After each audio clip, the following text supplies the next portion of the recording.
Hi everyone, my name's Narissa and I'm a friend of Darren's. He's asked me to share with you a little bit today about the 8 worldly concerns, and I just read some words of the Buddha about these, what are called 8 worldly concerns, or in this sutta, which is just a word that means a discourse of the Buddha. They're referred to as the 8 worldly conditions. So a little bit about me. I'm nobody special really. I'm just a friend of Darren's who practices Buddhism as well. And I've had the privilege to learn from some really wonderful teachers. Some of those teachers have been from the Thai forest tradition and some from Tibetan Buddhism. But I'm a pretty simple practitioner, and I've probably, like many of you, I'm guessing, have experienced a lot of fluctuating conditions in my life. So my practice amid all of that, these 8 worldly conditions arising and ceasing and coming and going, my practice feels pretty simple. It's mostly mindfulness, meditation.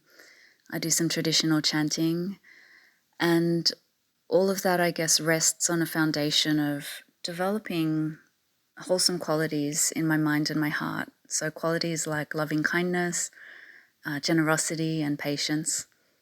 Feels like I've had to develop a lot of patience. Maybe some of you can relate. And so through this practice, I've had to hold space for and move through a lot of these things. And I'm guessing pretty much anyone listening can relate, because these are things that are just part of life in the world. So the 8 worldly concerns, or the 8 worldly conditions that the Buddha referred to, come in 4 pairs. They are gain and loss, status and disgrace, praise and censure, or sometimes that's translated as praise and blame, and pleasure and pain. So I think that most of us have experienced these, and actually in this sutta, and I'll give a copy to Darren to pass on to you so you can read the full sutta.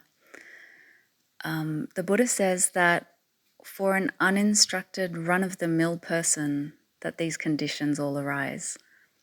And also, he says that for a well-instructed disciple of the noble ones, that's a disciple of the Buddha, they also arise. So this is something we really all have in common, whether we're practicing the Dharma, whether we think we're, on a great path or not. It's something that everybody has to deal with at some point. Things come and go. Like sometimes we have fair weather and sometimes things feel pretty stormy, right? Things can be easy come, easy go in terms of our material wealth, in terms of our reputation, in terms of, I guess, whether people are saying really kind things about us or to us, or the opposite, whether they're saying some really harsh things. And then whether we have experiences that are pleasurable or experiences that are painful. I don't know anybody who hasn't had some fluctuation of these in their life if they've lived long enough. And, for some of us, it's been more extreme than for other people, of course. But this is something that is kind of the nature of life in the world. And so it's a really valuable thing to contemplate. Actually, the Buddha says in this sutta, these 8 worldly conditions spin after the world, and the world spins after these 8 worldly conditions. So I was thinking about what that means, that the world spins after these, and I'm not sure, you'd probably have to get someone on the show who's a bit more of a scholar to talk with any authority about this text. But just as a simple practitioner, I was thinking about how my mind spins when these worldly conditions are in flux, when things are coming and going, especially if they come and go sometimes quite intensely in life. I'm not going to lie, sometimes things can feel pretty hard, can't they? When, when we suffer a big loss. And then what does that do to the mind?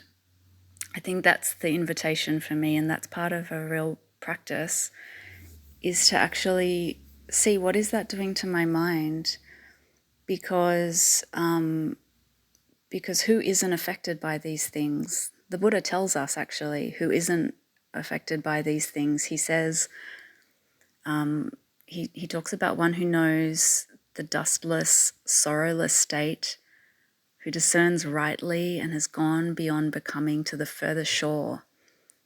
And what he's talking about there is somebody who's become completely free from suffering, who's realized that, full fruit of the path that he taught. We call that person in the tradition that I follow an arahant. That's a name for somebody who's enlightened and has completely gone beyond suffering, which is a goal that we're practicing towards, and it can take lifetimes. So somebody who has reached that goal, who has reached that fruit of the path, they won't be wavering. Their mind won't be, all over the place when these worldly conditions are fluctuating and they experience a loss or they experience a gain. But for the rest of us, if you're anything like me, I'm guessing you are, this is an aspiration. I can definitely say I'm a work in progress. So I think it's important, to also hold this with that understanding that this isn't about judging ourselves harshly, but it's about looking honestly and seeing what is our mind doing when we experience these things. And I think it's okay and probably important to acknowledge that for most of us, this is a gradual path of training the mind. It can take lifetimes. We can make progress in this life. And I think that's actually, in my experience, it can be actually a good test of how you're traveling. But it's not the only test, of course. But, is your mind a little bit more stable? Are you even able to find even a moment of peace? It doesn't have to be completely at ease when things are flip-flopping from gain to loss or from praise to blame. But can you even see that it's possible among all of that fluctuation to have even one moment of contentment? And if you can, even just a moment. Sometimes, things can be really hard in life, but yet we can experience a happy moment for whatever reason. And if you can see that in yourself and you've experienced that, this is what I've experienced in my practice, well, there's some evidence to reflect on. It's actual evidence that the happiness of our mind doesn't 100% depend on these conditions, right? Like, it is possible, even if it's just for a moment, it is possible to maybe experience some peacefulness or a moment of ease or a moment of loving kindness or a moment of dare I say it, even peace, even when things feel ridiculous. And so that's a pretty powerful reflection, if you ask me. Just that the happiness of the mind isn't really 100% dependent on these conditions, because we think it is. And for the most part, we might experience that, I want pleasure and I want gain and I want kind words only, please. That's a really tall order to ask from life. But if we're only ever waiting for those things to be our experience before we can be happy in life, well then I'm not sure how likely we are to have sustainable and meaningful happiness over the whole course of our life, our lifespan. It's just not that realistic, is it? So that's what we're cultivating in this practice, in the Buddhist practice, a mind that can be at peace and it can be content regardless of what's going on around us, regardless of these fluctuations.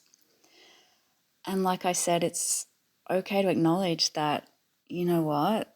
That is a lot to ask of ourselves. And it's a real aspiration. Like, it's a massive goal to attain, or maybe not attain is the right word, but it's something that people who have gone completely beyond suffering can fully realize. For the rest of us, it's normal that our mind is going to be affected, and especially when things feel quite intense. So, I think if you just consider this, what do those things really mean, like gain and loss? What happens if you lost everything overnight? What happens? Everyone's had some kind of loss in their life. Or what happens if everyone in your life turned on you for some reason and blamed you for something you hadn't even done? Or on the other hand, something that we think might be good, like what if you won the lottery and you were suddenly a multimillionaire? Like, how stable would your mind be, do you think? It's a good reflection, I think, for all of us, whether you consider yourself a Buddhist or not a Buddhist, whether a practitioner or not a practitioner, or someone who's just interested. It's, I think, a really valuable reflection, because life can plod along in a pretty mundane way sometimes for us, like day after day feels a bit the same, but sometimes life throws us a curveball and things change overnight. And what does our mind do? Can we be at ease? And like I said, this isn't about self-blame or any kind of really harsh self-judgment, but it's about being realistic and coming to know where our mind is at and saying, yeah, okay, hey, guess what? I haven't realized the full truth of the Buddhist teachings yet. I'm not, enlightened and gone beyond suffering completely, but I can start to understand my mind a little bit more and what it's doing in these scenarios, And I guess as someone who does consider themselves a practitioner on this path, I can see that when my mind is sort of like flip-flopping, or sometimes it's wavering, but sometimes it's more, isn't it? It depends on how intense things are sometimes. You have a massive loss. Well, it's really human to be impacted by that, By nature, we are pleasure seekers and pain avoiders. But to fully realize the truth of the Buddhist teachings and to go completely beyond suffering, it's what's sometimes called going against the stream. So that is, you're realizing something that goes against the normal way people's minds in the world would go, So my practice then is to be realistic and to know, yeah, you know what, that's happened. It's okay. But in my practice of, when I said developing loving kindness, it's for others, but it's also for myself.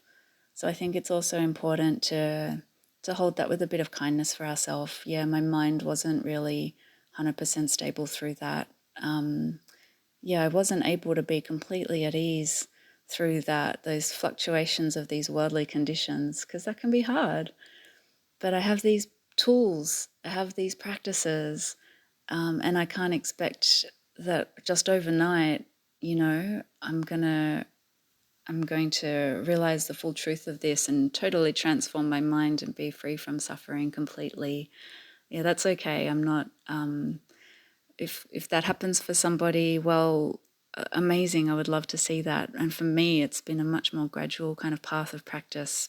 But over time, it's been, like I said, coming to know my mind and just developing that awareness, and then continuing to develop those good qualities of the mind. So, when things are hard, can I practice generosity? What does that do to my mind? Actually makes it brighter for me. I've had, I went through a time where I'd lost a lot, actually, on a personal level, and I won't go into the details, but didn't have a lot of money in the bank, didn't feel like I had a whole lot of opportunities, and it felt like a lot of obstacles on my path. And, acts of giving, acts of service, acts of charity, these were things that really brightened my mind It really brought me moments of incredible joy sometimes, actually. And so that's a practice. And then it's also something for me to reflect on and see for myself firsthand that, even with the comings and goings of these worldly conditions, it is still possible to have happiness. Although it wasn't, completely lasting and enduring, it was pretty significant moments of happiness. So that's just one example, and I'm sure you all have your own, because like the Buddha said, these are things that happen to all of us. And so if that's happening for you and things are coming and going, arising and ceasing, and conditions don't feel that stable, well, I hope that you can hold that in some kindness and know that that's normal, because that's the nature of life in this world. And if this is a path that you've chosen to practice on, I hope this is, or even if it hasn't, I hope this has been a helpful reflection for you. And I really encourage you to take some time to think as well about your experiences of when the conditions of life change. And I know personally for me, having teachings like this and also having teachers on this path who I believe have actually realized this end of suffering. They've, as the Buddha says, gone beyond becoming to the further shore. To actually have those examples actually gives me a lot of inspiration, and to say, well, I'm not there yet, but I'm going to keep practicing, and the world's going to keep spinning these conditions. They're pretty gnarly sometimes, they're pretty unruly sometimes, and they're really, really freaking challenging sometimes. And that's kind of the nature of life in this world. But I'm going to keep practicing through it, and I'm going to do my best to be kind to myself over time and to make the most of it. So that's my reflection I'd like to share with you today, and I wish you all well on your path, and I wish you all peace amid the fluctuations of the worldly conditions in your life. Okay, take care and thank you.